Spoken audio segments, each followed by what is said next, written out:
Hi friends, आपका हमारे YouTube channel Hindi साहित्य अध्ययन में बहुत बहुत स्वागत है। दोस्तों, आज हम आचार्य रामचंद्र शुक्ल के हिंदी साहित्य के इतिहास की पुस्तक जो है उसके अंतर्गत प्रकरण 4 सगुण भक्ति धारा और में राम भक्ति धारा को देखेंगे या राम भक्ति शाखा। क्वेश्चन ये भी बनता है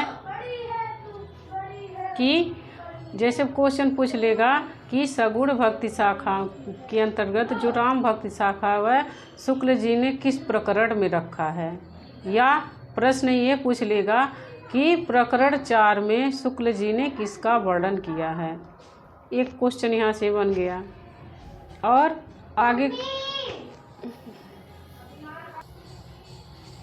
आगे जो सगुण भक्ति शाखा है, इसके राम भक्ति शाखा के जो हैं संप्रदाय हैं।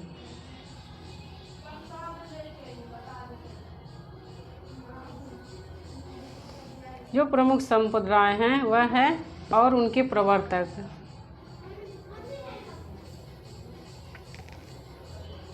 रामानुजाचार्य हैं, वह विशिष्ट द्वैतवाद के प्रवर्तक हैं और उनका संप्रदाय है श्री संप्रदाय। शंकराचार्य हैं, वह अद्वैतवाद के प्रवर्तक हैं। अब इसमें रामानंद के बारे में पढ़ेंगे। कह रहे हैं शुक्ल जी कि भक्ति मार्ग में उदारता, उनकी उदारता का अभिप्राय यह कदापि नहीं है कि जैसा कि कुछ लोग समझते हैं और कहते हैं कि रामानंद जी वर्ण आश्रम के विरोधी थे।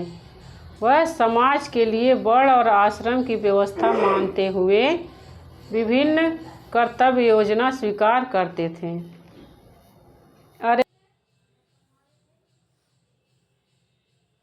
आगे है कि समाज के लिए वर्ण और आश्रम की व्यवस्था मानते हुए ये विभिन्न कर्तव्य योजना स्वीकार करते थे। अब प्रश्न इसमें से यह बन सकेगा, या तो ये कथन दे देगा और पूछेगा कि इसको किस विद्वान ने कहा है, और दूसरा ये है कि पूछ लेगा, प्रश्न पूछता है, प्रश्न पेपर में आया हुआ है कि जो रामानंद जी थे वह वर्ण आश्रम के विरोधी थे या समर्थक थे। तो जो रामानंद जी थे वह वर्ण आश्रम के समर्थक थे। वह समाज को चलाने के लिए वर्ण और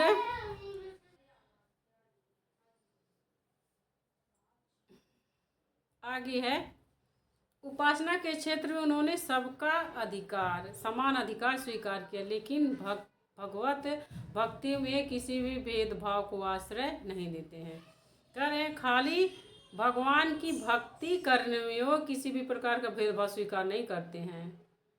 वो सोचते हैं कि भगवान की भक्ति करना सबका अधिकार है, लेकिन समाज को चलाने के लिए वर्ण आश्रम जरूरी है। वर्ण और आश्रम, वर्ण माने 4 वर्ण हैं, ब्राह्मण क्षत्रिय वैश्य शूद्र, और आश्रम जैसे गृहस्थ आश्रम, संन्यास आश्रम, वानप्रस्थ आश्रम, ये सब जितने भी आश्रम हैं वो हैं। माने जीवन को चलाने के लिए वर्ण और आश्रम दोनों चाहिए।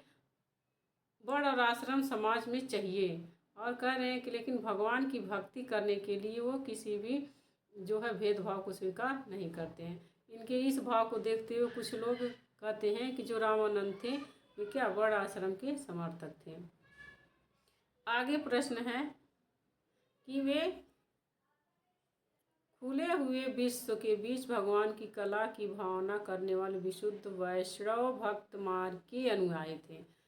अब एक प्रश्न ये होता है और कन्फ्यूजन भी लोगों को होता है कि जैसे रामानंद जी थे, उनके सबसे प्रसिद्ध शिष्य कबीरदास जी हैं, तो कबीरदास जी निर्गुण शाखा के थे।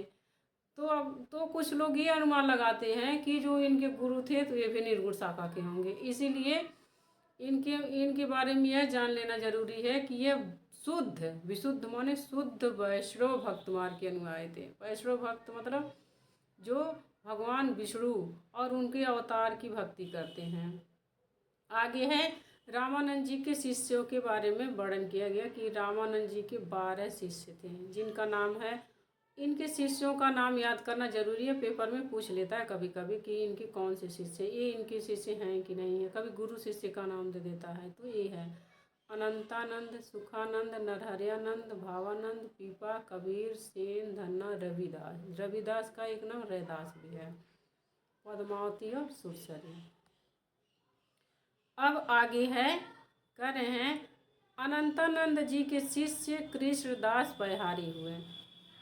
क्वेश्चन पूछ लेगा कि कृष्णदास पयहारी के गुरु कौन थे, तो अनंतानंद, जिन्होंने ये कृष्णदास पयहारी ने गलता के अजमेर में रामानंद संप्रदाय की गद्दी स्थापित की। जो रामानंद संप्रदाय की प्रमुख गद्दी है वह गलता में है।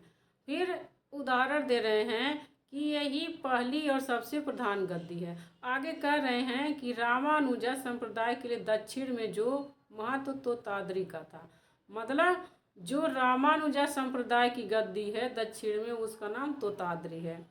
रामानुजा संप्रदाय की गद्दी तोताद्री में है और रामानंद संप्रदाय की गद्दी गलता में है।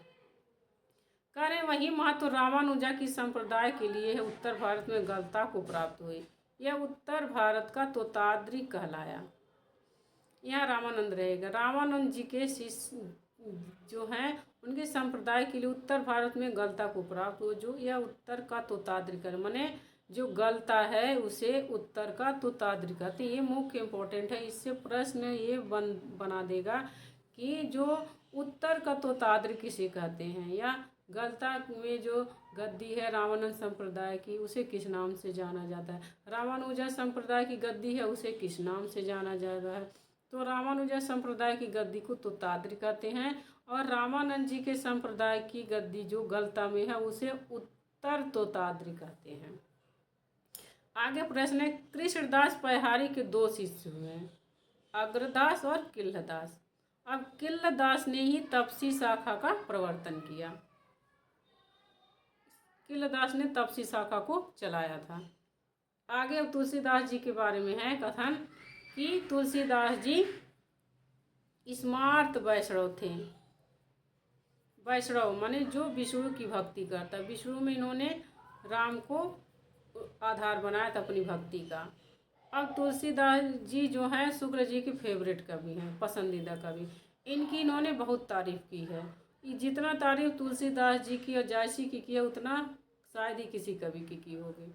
तो तुलसीदास जी के बारे में जो कथन है वो सारे इम्पोर्टेंट हैं और आप अपनी जो आचार्य रामचंद्र शुक्ल जी की किताब है हिंदी साहित्य का इतिहास उसमें हाईलाइट कर लीजिएगा।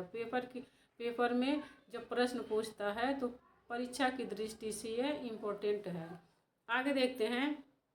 कह रहे हैं तुलसीदास जी की रचना विधान की सबसे बड़ी विशेषता यह है कि वह अपनी सर्वमुखी प्रतिभा के बल से सबके सौंदर्य की पराकाष्ठा अपनी दिव्य वाणी में दिखाकर साहित्य क्षेत्र में प्रथम पद के अधिकारी हुए। माने साहित्य में कह रहे हैं प्रथम पद के अधिकारी माने सबसे श्रेष्ठ हैं तुलसीदास जी। कह रहे हैं तुलसीदास जी के बारे में कथन है इनका अवधी और ब्रज दोनों भाषाओं पर समान अधिकार था।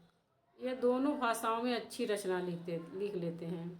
कह रहे हैं ब्रज भाषा का जो माधुरी हम सूर सागर में पाएंगे। अब यहाँ पर एक प्रश्न ये बन जाएगा कि सूर सागर की किस भाषा में रचना हुई, तो ब्रज भाषा में। ऐसे क्वेश्चन जब बनेंगे तो आसान बनेंगे क्योंकि पेपर तीन तरह का बनता है ना, एक ही पेपर में 3 कैटेगरी रहती है। कह रहे हैं वही माधुर्य और भी संस्कृत में हम गीतावली और कृष्ण गीतावली में पाते हैं। अब यहाँ से एक प्रश्न ये बन जाएगा कि जो कृष्ण गीतावली है और गीतावली है वह किस भाषा में है।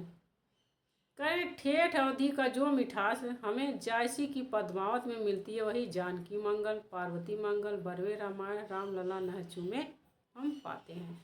यह सूचित करने की आवश्यकता नहीं है कि न तो सूर का अवधि पर अधिकार था न जायसी का ब्रजभाषा पर। यहाँ यह बता रहे हैं कि जो तुलसीदास जी हैं वो दोनों भाषाओं में रचना कर लेते थे, लेकिन सूरदास जी ने खाली ब्रजभाषा में रचना की है और जायसी ने अवधि में की है।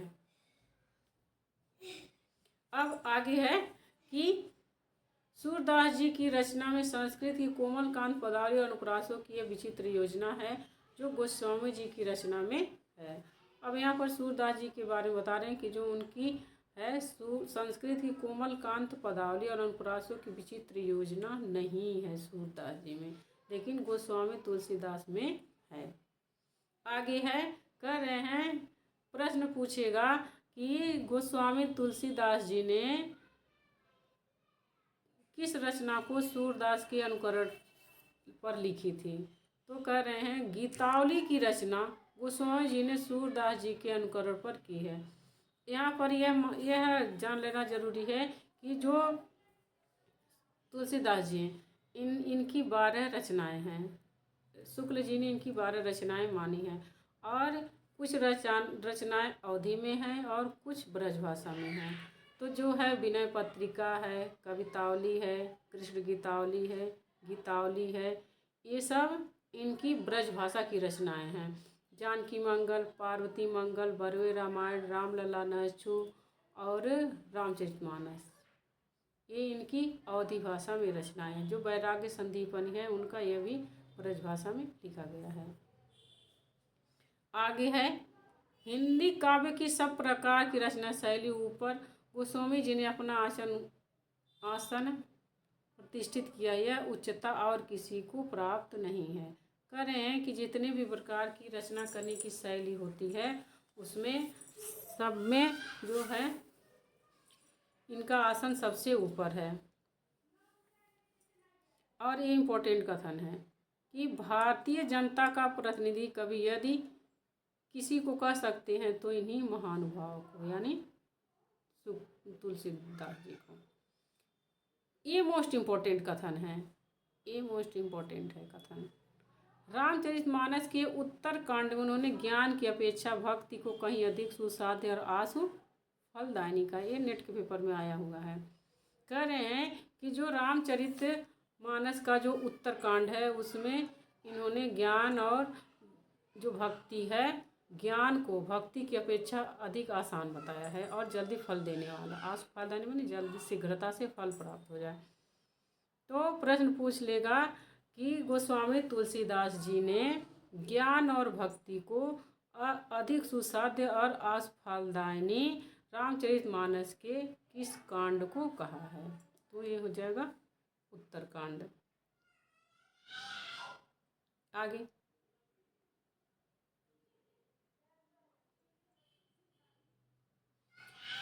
कह रहे हैं रचना कौशल, प्रबंध पटुता इत्यादि सब गुणों का समाहार हमें रामचरितमानस में मिलता है। पहली बात जिस बात पर ध्यान जाता है वह है कथा, काव्य, अवयवों का उचित समीकरण तथा काव्य प्रबंध है। काव्य के भीतर इतिवृत्त, वस्तु, व्यापार, वर्णन, भाव, व्यंजन, संवाद के अवयव होते हैं। दूसरी कथा के मार्मिक स्थलों की पहचान। तीसरी बात प्रसंग, अनुकूल भाषा। चौथी बात श्रृंगार की शिष्ट मर्यादा के भीतर बहुत ही व्यंजक वर्णन है। ये इम्पोर्टेंट है। आगे का और भी इम्पोर्टेंट है, ये मोस्ट इम्पोर्टेंट है। कह रहे हैं रामायण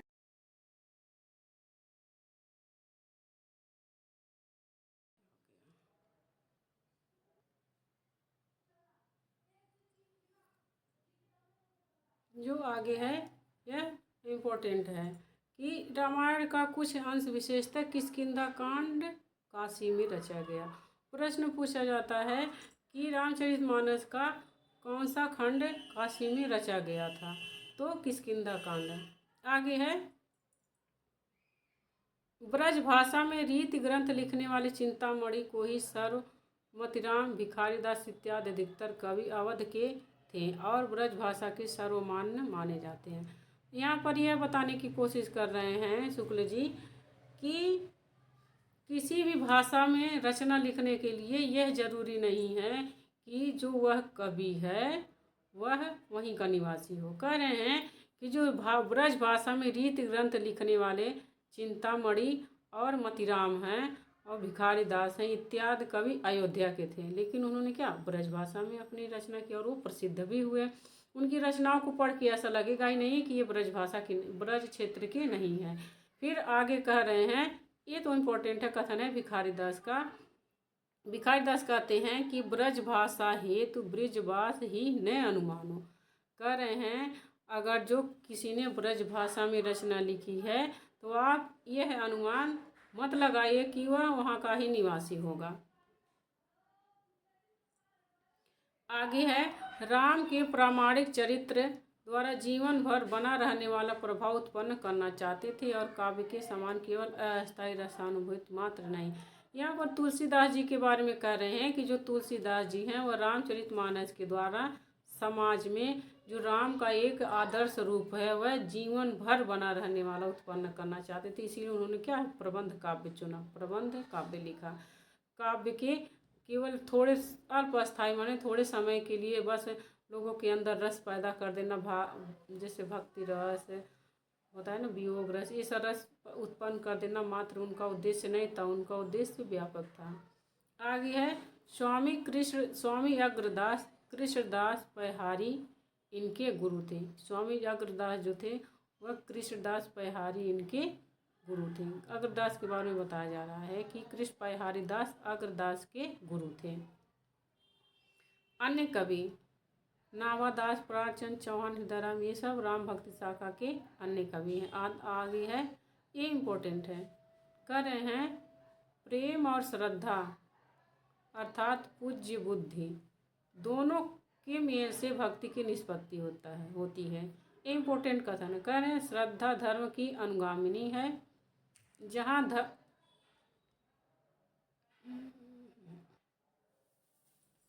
कह रहे हैं जो श्रद्धा है धर्म की अनुगामिनी है। जहाँ धर्म का प्रस्फुटन दिखाई पड़ता है वहाँ श्रद्धा टिकती है। माने शुक्ल जी ये बता रहे हैं कि अगर जो आप भक्ति करना चाहते हैं, भक्ति के लिए मेन उद्देश्य प्रेम और श्रद्धा। जहाँ श्रद्धा होगी वहाँ धर्म रहेगा। आगे है, इस श्रृंगारी भावना के प्रति रामचरितमानस के प्रसिद्ध टीकाकार जानकी घाट अयोध्या के रामचरितदास जी ने, जिन्होंने पति पत्नी की भाव उपासना चलाई और अपनी शाखा का नाम सो सुखी शाखा रखा। माने ये बता रहे हैं शुक्ल जी कि जो जानकी घाट थे इन्होंने श्रृंगारिक भावना चलाई। राम भक्ति शाखा में राम और सीता के जो माधुर्य गुण हैं, श्रृंगार को लेकर के इन्होंने रचनाएं लिखी थी। अब आगे है प्रकरण 5, कृष्ण भक्ति शाखा। कृष्ण भक्ति शाखा के प्रधान कवि, श्रेष्ठ कवि कौन थे? सूरदास जी। अब इसमें जो कृष्ण भक्ति शाखा चली उसके बारे में शुक्ल जी के कथन हैं। देखिए, पूरे कृष्ण भक्ति शाखा के बारे में है, खाली एक कवि के बारे में नहीं है। कह रहे हैं कृष्ण भक्ति शाखा भगवान कृष्ण के धर्म स्वरूप को लोक रक्षक और लोक रंजक स्वरूप को छोड़कर केवल मधुर स्वरूप और प्रेम लक्षणा भक्ति की सामग्री लेकर चली। इसमें धर्म सौंदर्य के आकर्षण से दूर पड़ गई। ये इम्पोर्टेंट कथन है। कह रहे हैं कि जो कृष्ण भक्ति शाखा के कवि हैं उन्होंने भगवान कृष्ण की जो भक्ति की है तो उनका केवल बाल वर्णन किया है। यौवन और बाल ये खाली इसी उम्र को लिया है। श्री कृष्ण के जो द्वारिकाधीश वाले रूप को कृष्ण भक्ति शाखा के कवियों ने नहीं लिया। केवल उनका उन्होंने लोक रक्षक माने संसार की रक्षा करना और समाज में कल्याणकारी काम करना, इन कामों को छोड़ के इनके स्वरूप को छोड़ दिया है। खाली उनके सुंदरता के वर्णन किए हैं, सुंदरता के, प्रेम के, इस चीज़ का वर्णन किया है।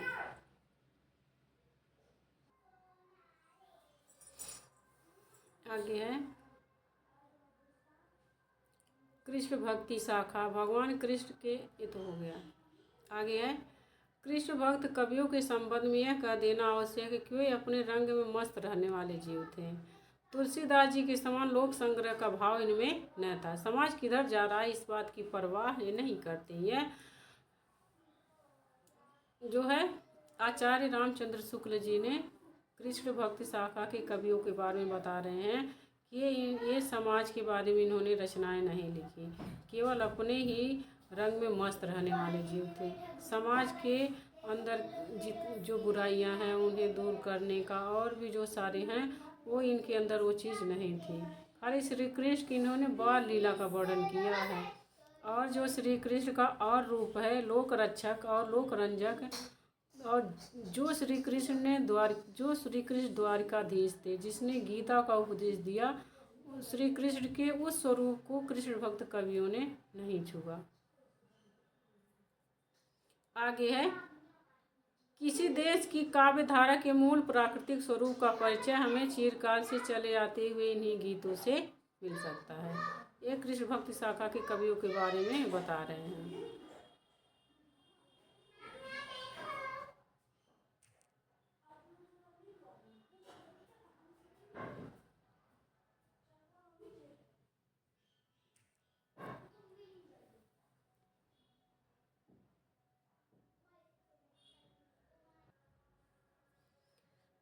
आगे कर रहे हैं, कृष्ण भक्त कवियों की परंपरा अपने इष्ट देव की केवल बाल लीला और यौवन लीला को लेकर ही अग्रसर हुई, जो गीत और मुक्तक के लिए उपयुक्त है।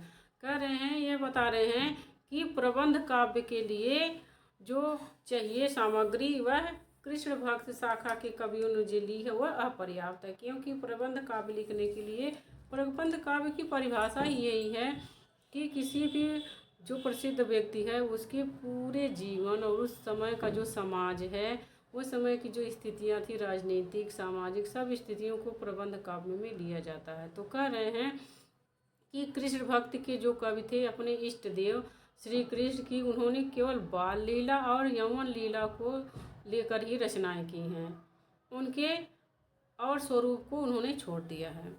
अब कह रहे हैं कि श्री वल्लभाचार्य प्रेम साधना में वल्लभ, यहाँ पर यह देखा जाएगा जो वल्लभाचार्य हैं कृष्ण भक्ति शाखा के प्रवर्तक वल्लभाचार्य हैं, इनके बारे में है कि इन्होंने प्रेम साधना में वल्लभ ने माने वल्लभाचार्य ने लोक मर्यादा और वेद मर्यादा दोनों का त्याग विधेय ठहराया है। कह रहे हैं, इस प्रेम लक्षणा भक्ति की ओर जीव की प्रवृत्ति तभी होती जब भगवान का अनुग्रह होता है, इसे पोषण या पुष्टि कहते हैं। अब प्रश्न पूछ लेगा कि पोषण या पुष्टि किसे कहते हैं, मतलब जब भगवान का आपके ऊपर अनुग्रह होगा उसे जो है वल्लभाचार्य ने पोषण और पुष्टि बताया है। इसी से वल्लभाचार्य जी ने अपने मार्ग का नाम पुष्टि मार्ग रखा। अब आगे कर रहे हैं कि वल्लभाचार्य जी ने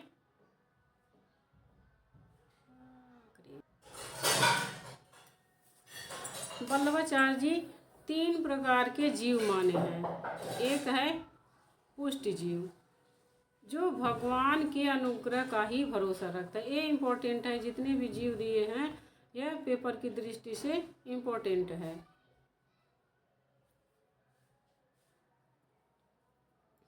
करें कि पुष्ट जीव उसे कहते हैं जो भगवान के अनुग्रह का ही भरोसा रखते हैं और नित्य लीला में प्रवेश करते हैं, भगवान की लीलाओं का गान करते हैं। पुष्ट जीव उसे कहते हैं जो खाली भगवान को अपने आप को भगवान के ऊपर छोड़ देंगे, वह पुष्ट जीव होते हैं। और दूसरा है मर्यादा जीव जो वेद की विधियों का अनुसरण करते हैं और स्वर्ग आदि को लोक प्राप्त करते हैं। तीसरा है प्रवाह जीव जो संसार के प्रवाह में पड़े सांसारिक सुखों की प्राप्ति करते हैं। माने जो हमारा समाज है, इस समाज को में जितने भी प्रकार के जीव हैं तो वल्लभाचार्य ने 3 भागों में उन्हें बांट दिया है। एक पुष्ट जीव, प्रश्न आया था कि पुष्ट जीव किसे कहते हैं, तो जो भगवान के अनुग्रह का ही भरोसा रखते हैं और नित्य लीला में प्रवेश करते हैं उन्हें पुष्ट जीव कहते हैं। आगे है कृष्णाश्रय नामक एक ग्रंथ में वल्लभाचार्य ने अपने समय के अत्यंत विपरीत दशा का वर्णन किया, ये इम्पोर्टेंट है। प्रश्न पूछ लेगा कि वल्लभाचार्य ने अपने समय की विपरीत परिस्थितियों का अपने किस ग्रंथ में वर्णन किया है, तो कृष्णाश्रय नामक जो ग्रंथ है उसमें वल्लभाचार्य ने अपने समय की जो विपरीत परिस्थितियां हैं उनका वर्णन किया है। अब आगे है वल्लभाचार्य की प्रमुख रचनाएं। पूर्व मीमांसा भाष्य, उत्तर मीमांसा भाष्य, ब्रह्मसूत्र भाष्य इत्यादि सब प्रसिद्ध हैं। श्रीमद् भागवत की सूक्ष्म टीका तथा सुबोधनी टीका, तत्वदीप निबंध। अब एक इनका जो है अणुभाष्य नामक एक है ग्रंथ है जिसको इनके पुत्र विट्ठलनाथ ने पूरा किया। प्रश्न पूछ लेगा कि वल्लभाचार्य की वह कौन सी रचना है जिसको उनके पुत्र विट्ठलनाथ ने पूरा किया, तो अणुभाष्य है। अब भक्ति काल में जो कृष्ण भक्ति शाखा के महत्वपूर्ण कवि हैं सूरदास जी। और सूरदास जी के बारे में हम देखें, कभी कभी पेपर में प्रश्न पूछता है शुक्ल जी के इतिहास से कि शुक्ल जी ने इन कवि को किस स्थान पर रखा है, किसको सबसे पहले क्रम लगाइए, सूरदास जी के इतिहास के अनुसार कवियों का क्रम लगाइए। तो सबसे पहले प्रमुख स्थान इन्होंने सूरदास को दिया है, उसके बाद नंददास, उसके बाद और सारे कवि हैं। तो इनकी प्रमुख रचना है सूर सरावली। इनकी जो प्रमुख रचनाएं हैं 3 हैं, सूर सागर, सूर सरावली, साहित्य लहरी, ये 3 रचनाएं सूरदास जी की हैं। अब इनके बारे में कुछ इम्पोर्टेंट कथन देख लेते हैं जो बहुत ही इम्पोर्टेंट है, किसी न किसी परीक्षा में आए हुए हैं। कह रहे हैं इन पदों के संबंध में सबसे पहली बात ध्यान देने की यह है कि चलती हुई ब्रज भाषा में सबसे पहले साहित्य रचना होने पर भी ये इतने सुडौल और परिमार्जित हैं। यह इसकी विशेषता है सूर सागर की या सूरदास जी की रचनाओं की। अगला कथन है यह रचना इतनी प्रगल्भ और काव्यपूर्ण है कि आगे होने वाले कवियों की श्रृंगार और वात्सल्य की उक्तियाँ सूर की जूठी जान पड़ती। ये मोस्ट इम्पोर्टेंट कथन ये पेपर में आए हुए हैं। आगे है, ये भी जितने भी इम्पोर्टेंट हैं एक कथन है, ये सारे इम्पोर्टेंट है, किसी न किसी परीक्षा में आए हुए हैं, इसलिए संभावना है कि आने वाली परीक्षा में ये क्वेश्चन और इनके कथन आ जाएं। ये भी इम्पोर्टेंट है। सूर सागर किसी चली आती हुई गीत काव्य परंपरा का, चाहे वह मौखिक ही रही हो, पूर्ण विकास सा प्रतीत होती है। सूर सागर के बारे में आचार्य शुक्ल जी के कथन है। आगे है किसी देश की काव्य धारा के मूल प्राकृतिक स्वरूप का परिचय हमें चिरकाल से चले आते हुए इन्हीं गीतों से मिल सकता है। ये इसके बारे में है कथन। अब आगे देखते हैं।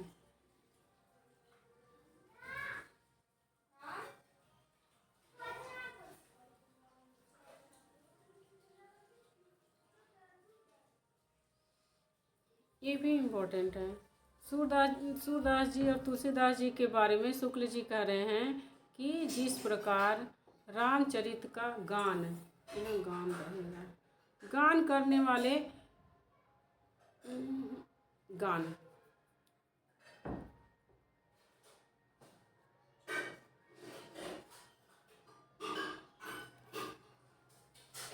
जिस प्रकार रामचरित का गान करने वाले भक्त कवियों में गोस्वामी तुलसी जी का स्थान सर्वश्रेष्ठ है, उसी प्रकार कृष्ण चरित गान करने वाले भक्त कवियों में महात्मा सूरदास जी का। वास्तव में यह हिंदी काव्य गगन के सूर्य और चंद्रमा है।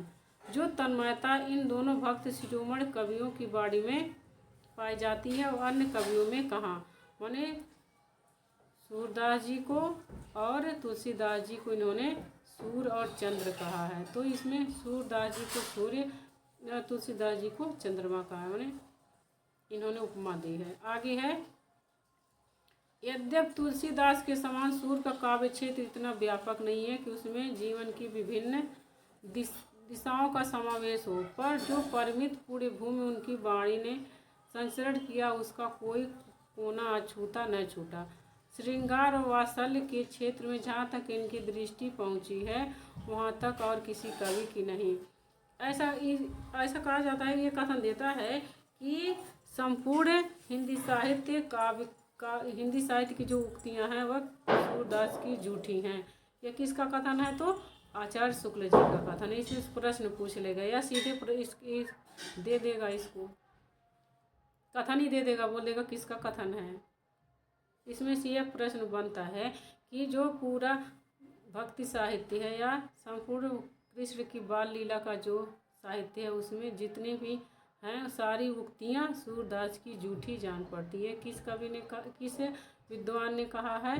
तो यह है आचार्य शुक्ल जी ने कहा है। आगे सूर की बड़ी भारी विशेषता है नवीन प्रसंग की प्रसंगोद्भावना करने वाली ऐसी प्रतिभा हम तुलसी में नहीं पाते हैं। बाल लीला और प्रेम लीला दोनों के अंतर्गत कुछ दूर तक चलने वाले कितने छोटे छोटे मनोरंजक वृत्तों की कल्पना सूर ने की है। जीवन के एक क्षेत्र के भीतर कथा वस्तु यह रमणीय कल्पना क्षेत्र ध्यान देने होंगे हैं। आगे का इम्पोर्टेंट कथन है कि सूर सागर का सबसे मर्मस्पर्शी और वाग वैदग्ध्यपूर्ण अंश भ्रमर गीत है, जिसमें गोपियों की वचन वक्रता और अत्यंत मनोहारिणी का वर्णन किया गया। सूर सागर का भ्रमर गीत है, खाली इसीलिए नहीं प्रसिद्ध है कि इसमें जो गोपियों की बोलने की जो वचन वक्रता है, इस पर जो चतुराई है वो है। इस जो भ्रमर गीत है इसलिए भी प्रसिद्ध है कि इसमें सूरदास जी ने जो गोपियां हैं उनका वियोग वर्णन भी बताया है, किस तरीके से वो श्री कृष्ण के प्रेम में विह्वल हैं, किस तरीके से उनका वियोग वो लोग सहन कर रही हैं, इसके बारे में भी बताया है। सूरदास जी की प्रसिद्धि का दो ही आधार है, ये तो कृष्ण की बाल लीला और दूसरा भ्रमर गीत है। यह सूर सागर के महत्वपूर्ण अंश हैं। अब सूरदास जी के बाद दूसरे कवि हैं नंददास, जिनकी प्रसिद्ध पुस्तक रास पंचाध्यायी जो रोला छंद में लिखी गई है। इसमें प्रश्न पूछता है कि नंददास की जो रचना है रास पंचाध्यायी यह किस छंद में लिखी गई, तो यह रोला छंद में लिखी गई। अब आगे यह नंददास के बारे में सूरदास जी और नंददास की दोनों तुलना करके आचार्य शुक्ल जी नंददास जी के बारे में कथन करते हैं कि सूरदास ने स्वाभाविक चलती भाषा का अधिक आश्रय लिया। उनके अनुप्रास और चुने हुए संस्कृत पद विन्यास आदि की वृत्ति नहीं दिखाई दी। सूरदास जी की भाषा की विशेषता है कि वह स्वाभाविक भाषा, चलती हुई भाषा है, लेकिन नंददास की भाषा की विशेषता है कि उन्होंने अनुप्रास और चुने हुए संस्कृत के पद का विन्यास किया और वह प्रवृत्ति नंददास में दिखाई देती पूर्ण रूप से पाई जाती है। अब नंददास की कुछ महत्वपूर्ण रचनाएं हैं। भागवत दशम स्कंध, रुक्मिणी मंगल, सिद्धांत पंचाध्यायी, रूप मंजरी, रस मंजरी, मान मंजरी, विरह मंजरी, नाम चिंतामणि माला, अनिकार्थ माला, दान लीला, मान लीला, सुदामा चरित्र, भंवर गीत, श्याम सगाएं, ज्ञान मंजरी, अनिकार्थ मंजरी, ये जितने भी हैं इनमें, लेकिन तो इनकी सबसे महत्वपूर्ण रचना है एक तो भ्रमर गीत। भ्रमर गीत इनकी महत्वपूर्ण रचना है और जो है सिद्धांत रास पंचाध्यायी है और रुक्मिणी मंगल है। ये सब इनकी महत्वपूर्ण रचनाएं हैं। सुदामा चरित्र। आगे है कृष्णदास, इनकी रचना है जुगलमान चरित्र। अब परमानंद दास है जो कृष्ण शाखा की कवि हैं। इनके बारे में बता रहे हैं। अत्यंत तन्मयता के साथ बड़ी ही सरल कविता करते थे।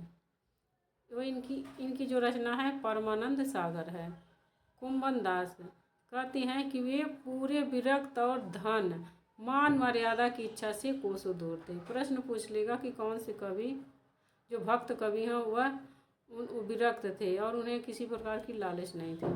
और इनके बारे में ये इम्पोर्टेंट कथन भी है। कुंभन दास जी के बारे में इम्पोर्टेंट कथन है कि कहा जाता है कि एक बार अकबर ने इन्हें फतेहपुर सिकरी बुलाया था उन्हें सम्मानित करने के लिए।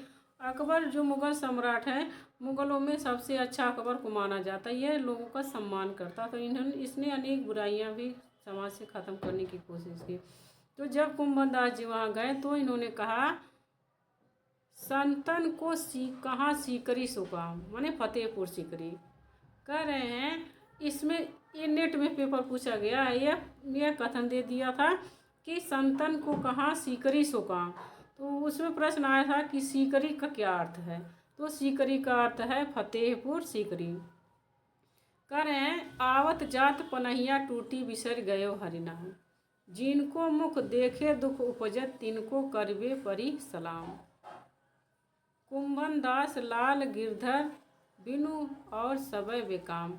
यहाँ श्री कृष्ण को कह रहे हैं कि हमारे लिए तो श्री कृष्ण के अलावा और सब चीज़ें बेकार हैं।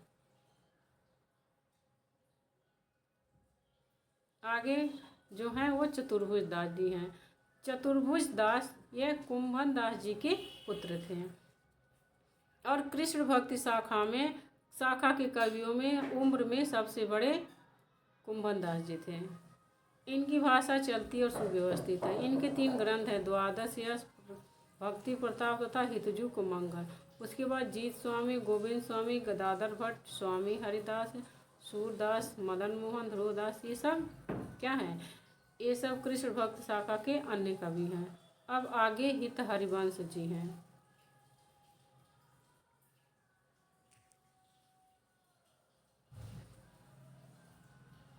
कह रहे हैं कि हित हरिवंश जी जिन्होंने राधा वल्लभ संप्रदाय के प्रवर्तक थे।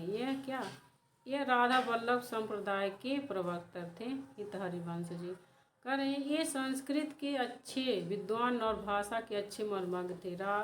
राधा सुधा निधि आपका ही ग्रंथ है, रचा कहा जाता है। ब्रज भाषा की रचना आपकी यद्यपि बहुत विस्तृत नहीं है, तथापि बड़ी सरस और हृदय ग्राही। आपके पदों का संग्रह हित 84 के नाम से प्रसिद्ध है, जिसमें क्या, क्योंकि उसमें 84 पद हैं।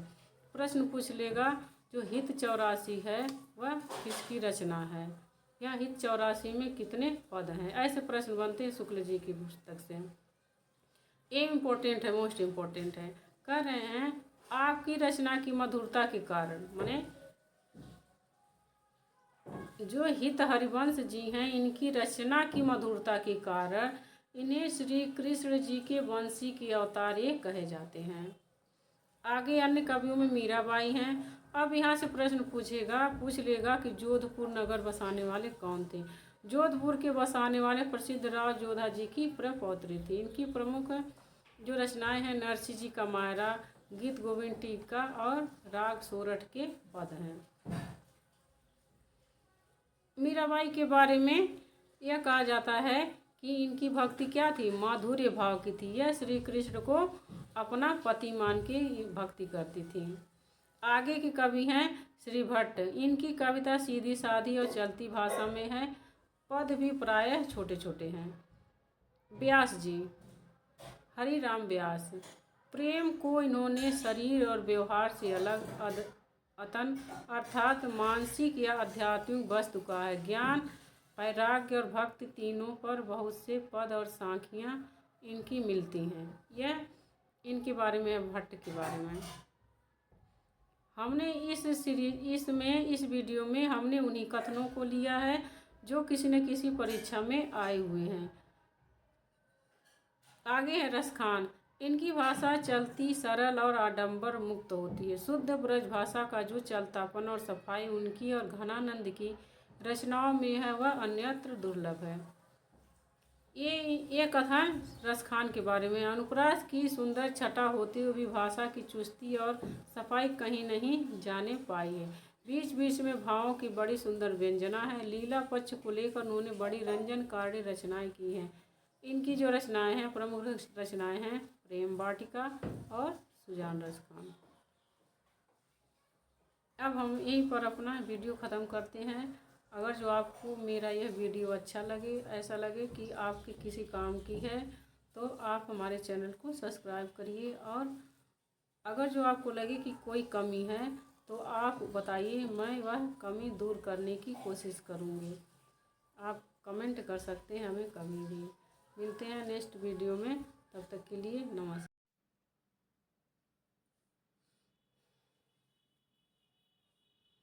अब भक्ति काल के अंतर्गत प्रकरण 6 देखेंगे। भक्ति काल की फुटकल रचनाएं। प्रकरण 4 हमने देखा राम भक्ति शाखा, और प्रकरण 5 है कृष्ण भक्ति शाखा। उसके बाद प्रकरण 6 है फुटकल रचनाएं भक्ति काल की। इसके जो प्रमुख कवि हैं वह छीहर लालच दास,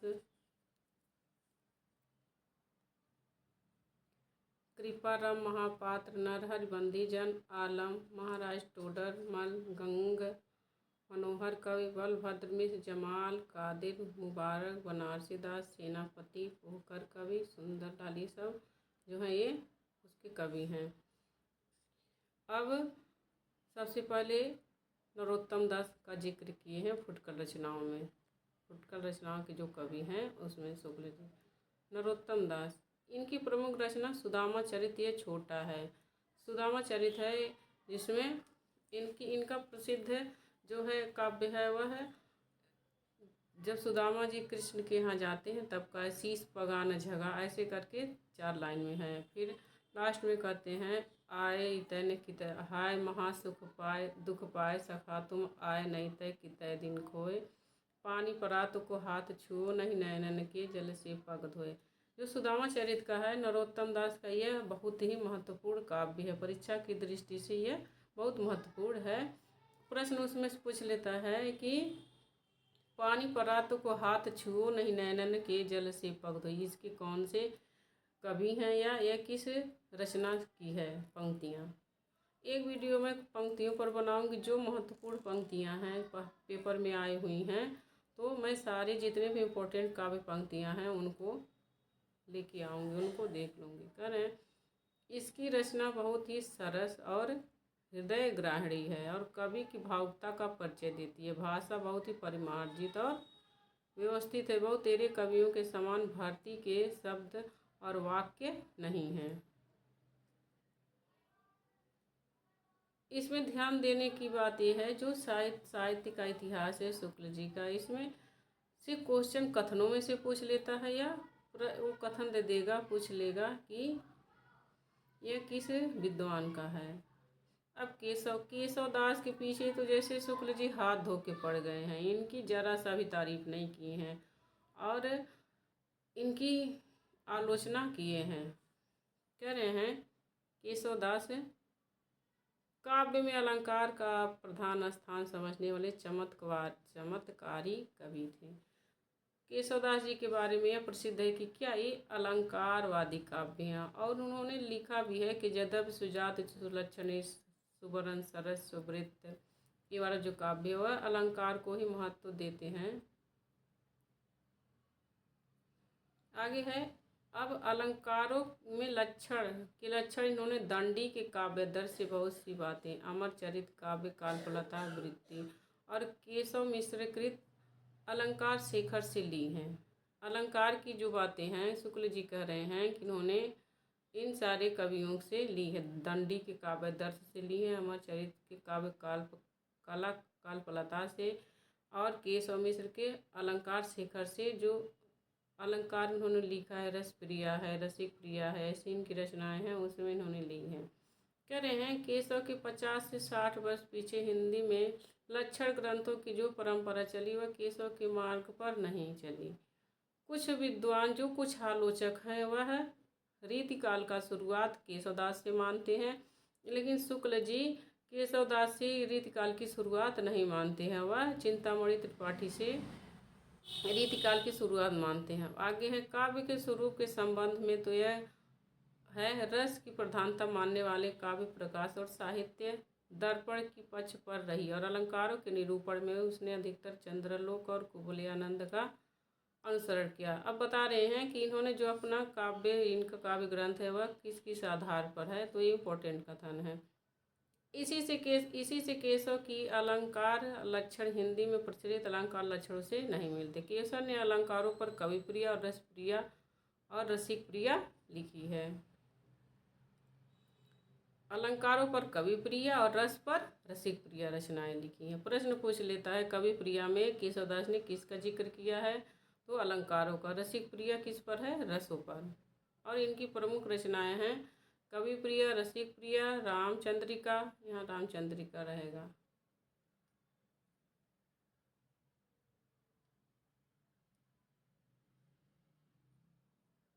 वीर सिंह देवचरित, विज्ञान गीता, रतन बावनी, जहांगीर, जस चंद्रिका, ये इनकी रचनाएं हैं। इसमें से कवि प्रिया, रसिक प्रिया, रामचंद्रिका और जहांगीर, जस चंद्रिका, गीता बावनी, ये सब इनकी महत्वपूर्ण रचनाएं हैं।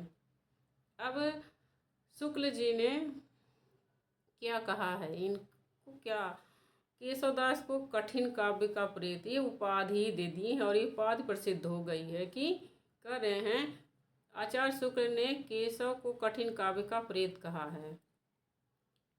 अब आगे कह रहे हैं शुक्ल जी कि केशव को कवि हृदय नहीं मिला तो उनमें सहृदयता भावुकता भी न थी जो एक कवि में होनी चाहिए। अब यहाँ से एक प्रश्न ये है इम्पोर्टेंट है, प्रश्न पूछ लेगा कि कवि के लिए, एक कवि के लिए क्या जरूरी है, वो सहृदयी हो और उसमें भावनाएं हों। बिना भावनाएं के कोई भी कवि नहीं बन सकता है।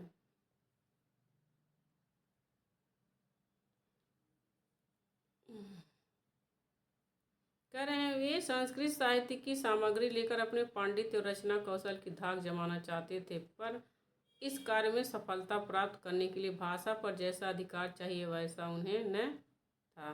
और शुक्ल इनके केशवदास के बारे में यह भी कथन वो कहते हैं, क्योंकि पंडित थे और इनके पूरे घर में जितने भी लोग हैं सब लोग संस्कृत बोलते हैं। तब जब इन्होंने हिंदी में रचना लिखी तो लिखे कि भाषा बोल न जानिए जिनके कुल के दास, तय ऐसी भाषा में, मैंने कह रहे हैं कि जिनके कुल, ये कथन प्रसिद्ध है केशवदास का, कि जिनके कुल के दास नौकर चाकर भी भाषा नहीं बोलता थे, ऐसे मतिमंद केशवदास उन्हें हिंदी में रचना कर रहे हैं।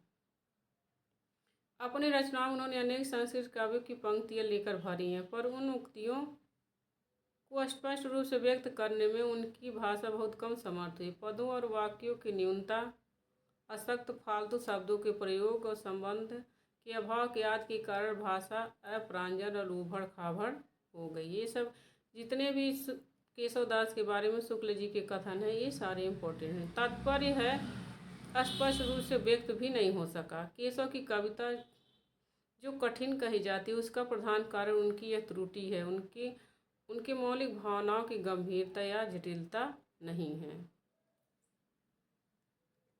अब आगे देखते हैं। कह रहे हैं कि यह समझ रखना चाहिए कि केशव केवल उन उक्ति व चित्र और शब्द क्रीड़ा की प्रेमी थी। मोस्ट इम्पोर्टेंट है, जीवन के नाना गंभीर और मार्मिक पक्षों पर उनकी दृष्टि नहीं थी। प्रबंध काव्य के लिए 3 बातें अनिवार्य हैं: संबंध निर्वाह, कथा के गंभीर और मार्मिक स्थलों की पहचान, दृश्य की स्थानगत विशेषता। प्रश्न ये पूछ लिया जाएगा कि प्रबंध काव्य के अनिवार्य बातें कौन से, अनिवार्य तत्व कौन कौन से हैं। रामचंद्रिका में केशव की सबसे अधिक सफलता प्राप्त हुई संवादों में। रामचंद्रिका के बारे में यह प्रसिद्ध है, कहा जाता है कि केशवदास जी ने रामचंद्रिका की रचना एक रात में की थी, वो भी तुलसीदास जी के रामचरितमानस की प्रतिस्पर्धा में।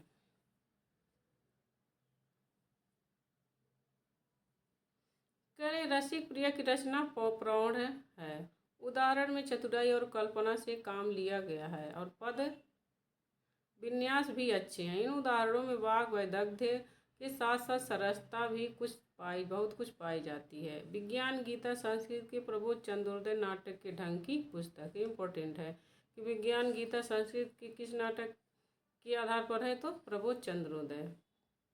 केशव की रचना में सूर, तुलसी आदि किसी सरसता और तन्मयता चाहे न हो, पर काव्यांगों का विस्तृत परिचय करा उन्होंने आगे के लिए मार्ग खोला। काव्यांगों माने रीतिकल, काव्य के जो अंग है इसी के आधार पर रीतिकल की शुरुआत हुई है। अब आगे हैं रहीम, अब्दुल रहीम खान खाना। यह संस्कृत, अरबी और फारसी के पूर्ण विद्वान और हिंदी काव्य के पूर्ण मर्मज्ञ कवि थे। यह दानी और परोपकारी ऐसे थे कि अपने समय के कर्ण माने जाते थे। उनकी दानशीलता हृदय की सच्ची प्रेरणा के रूप में थी। कीर्ति की कामना उसका कोई संपर्क न था। करें जो दान वो देते थे केवल अपने नाम कमाने के लिए नहीं देते थे, वह उनके स्वाभाविक गुण थे। अब ये मोस्ट इम्पोर्टेंट है, इनके बारे में कह रहे हैं संसार का इन्हें बड़ा गहरा अनुभव था। ऐसे अनुभव के मार्मिक पक्ष को ग्रहण करने की भावुकता इनमें अद्वितीय थी। ये मोस्ट इम्पोर्टेंट है रहीम के बारे में कथन। अपने उदार और ऊंचे हृदय को संसार के वास्तविक व्यवहारों के बीच रखकर जो संवेदना उन्होंने प्राप्त की है उसी की व्यंजना अपने दोहे में की है। कहा जाता है कि जिनके रहीम के जो दोहे हैं वह समाज के लिए वे उदाहरण हैं। जो समाज में उन्होंने देखा वही उदाहरण अपनी दोहों में लिखा। तुलसी के वचनों के समान रहीम के वचन भी हिंदी भाषी भू भाग के सर्वधारण के मुंह पर रहते हैं। इसका कारण है जीवन की सच्ची परिस्थितियों का मार्मिक अनुभव। उन्होंने अपने जीवन की परिस्थितियों से जो सीखा वही अपने दोहे में लिख दिया। इसीलिए सब लोगों के तुरंत कहा जाता है कि रहीम के दोहे हैं, लोगों के हृदय में प्रवेश कर जाते हैं, हृदय की बातें जान लेते हैं। ऐसे लगता है लोगों को जैसे ही हमारी ही बातें हों।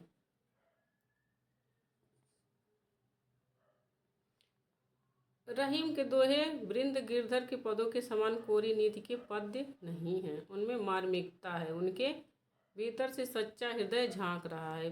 ये कथन दे के पूछ लेगा किसके बारे में कहा गया, कौन कह रहा है, कौन विद्वान।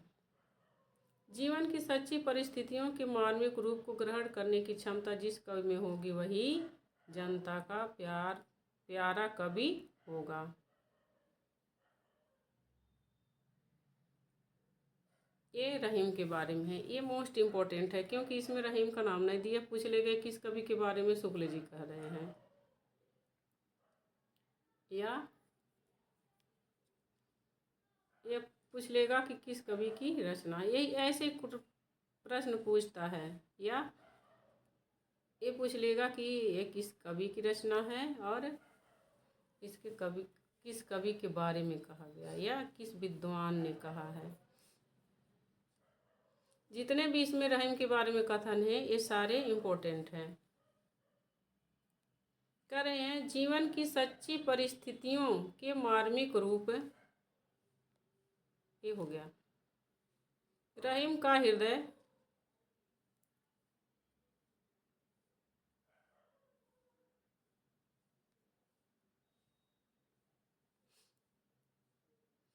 रहीम का हृदय द्रवयुक्त होने के लिए कल्पना की उड़ान की अपेक्षा नहीं रखता था। वह संसार के सच्चे और प्रत्यक्ष व्यवहारों में ही अपने द्रवयुक्त होने के लिए पर्याप्त स्वरूप पा जाता था। जितने भी ये हैं इम्पोर्टेंट कथन हैं इस रहीम के बारे में, सारे इम्पोर्टेंट हैं। अब आगे एक काव्य है, इसमें कहा जाता है कि रहीम के पास नहीं, तुलसीदास जी के पास कोई गया था ब्राह्मण उस अपनी कन्या की शादी के लिए। तो तुलसीदास जी ने ऊपर का दोहा लिख के दे दिया था, सुर तिय नर तिय नाग तिय यह चाहत सब कोई। प्रश्न पूछ लेता कि कथन किसका है, किस कवि ने लिखा है, तो ऊपर का तुलसीदास जी का है, नीचे का जो है वह रहीमदास जी का है। तो क्योंकि ये अपनी दानशीलता के लिए प्रसिद्ध थे और मुगल सम्राट अकबर के यहाँ ऊंचे पद पर कार्यरत थे, इसीलिए इन्होंने यह लिख कर भेज दिया दोहा, गोद लिए हुलसी फिरे तुलसी सो सुत हो। यह रहीम ने लिख के भेज दिया और उस ब्राह्मण को बहुत सारा दान दिया। और यह भी कहा जाता है कि जो तुलसीदास जी थे वह रहीम के, टोडरमल के, इन लोगों के अच्छे भक्त थे, अच्छे मित्र थे।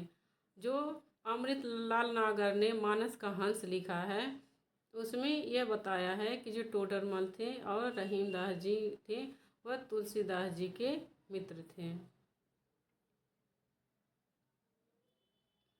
अब हम यहीं पर अपना ये वीडियो ख़त्म करते हैं। तब तक के लिए नमस्कार। अगर जो आप इसको लगता है कि मैंने इसमें कोई गलती की है, किसी सुधार की आवश्यकता है, तो आप हमें कमेंट करिए, कमेंट करके बताइए। और अगर वीडियो अच्छा लगे तो सब्सक्राइब कर लीजिए चैनल को और लाइक करिए ताकि हमें एक मोटिवेशन मिले कि हाँ हमने अच्छा किया है। अब मिलते हैं नेक्स्ट वीडियो में, तब तक के लिए बाय।